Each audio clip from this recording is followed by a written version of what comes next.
एखाद्याचं लग्न झालं की प्रत्येकाचा मुख्यत म्हणजेच आजूबाजूचे किंवा पै पाहुणे सर्वांचा एकच प्रश्न असतो, मग कधी चान्स कधी घेताय, कधी गुड न्यूज देताय.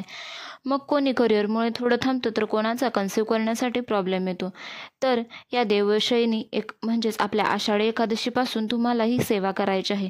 विज्ञानाबरोबर म्हणजेच ट्रीटमेंटबरोबर तुम्हाला देवाचे अध्यात्माचे पण साथ हवी. कारण ठराविक जोडपी अशी असतात की ट्रीटमेंट केली तरी प्रेग्नेन्सी राहत नाही. ही सेवा एकादशीलाच सुरू करायची असते, जास्तीत जास्त पुत्रदा एकादशीपासून. परंतु ही येणारी आपली सर्वात मोठी एकादश आहे, त्यामुळे तेव्हापासून सुरू करा. तुम्हाला संतानप्राप्ती ही प्रभावी सेवा आहे.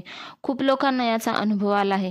पहिल्या दिवशी नवरा बायको दोघांनी जोडीने सेवा करायची आहे आणि याच्यामध्ये जर ही सेवा करायची आहे तर मासिक धर्म आला तर पुढच्या एकादशीपासून सेवा सुरू करू शकता. मग एकादशीच्या दिवशी दिवसभरात कधीही सकाळी, दुपारी किंवा संध्याकाळी ही सेवा करा. तुम्हाला बाळकृष्णाची सेवा करायची आहे. तर सेवा कशी करायची? तर घरातील बाळकृष्णाची मूर्ती घ्या, ती स्वच्छ धुतलेली असावी. तसेच सामान घ्या, त्यामध्ये स्वच्छ धुतलेली बाळकृष्णाची मूर्ती ठेवा. त्यावर गळती ठेवा म्हणजे अभिषेक पात्र, कारण तुम्हाला बाळकृष्णाला अभिषेक करत सेवा करायची आहे. 16 वेळा पुरुष सूक्तम व 1 वेळा स्त्री सूक्तम म्हणायचं आहे.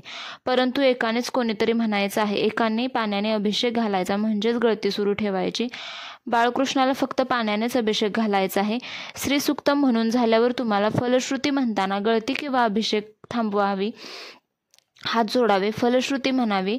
हे झाल्यावर संतान गोपाल मंत्र म्हणायचा आहे. तेव्हा गळती बाळकृष्णावर सुरू ठेवावी, अभिषेक सुरू ठेवावा. तो तुम्हाला 1 माळ म्हणायचा आहे.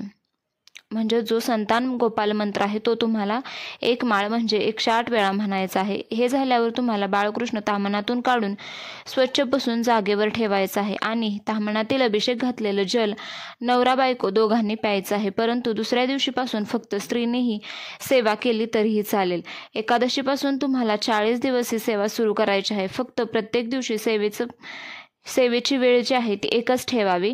अधेमध्ये मासिक धर्म आला तर 3-4 दिवस थांबून नंतर पुढे सेवा कंटिन्यू केली तरीही चालेल.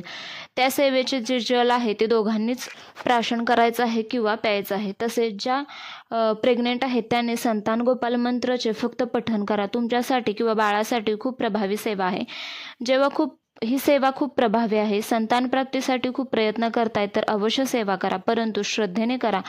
तसेच सेवा सुरुवातीला प्रथम सुरू करता तेव्हा अभिषेकच्या आधी स्वामी स्तवन म्हणा आणि मग सेवा सुरू करा. आणि पहिल्यांदा मंगळवार, बुधवार, गुरुवार कधी स्वामी मंदिरात जा, केंद्रात जा, नारळ, खडीसाखर स्वामींपुढे ठेवा, प्रार्थना करा आणि स्वामी आम्हाला संतान प्राप्तीचे सुख मिळू दे, आमची प्रार्थना स्वीकारा आणि नंतर सेवेला सुरुवात करा.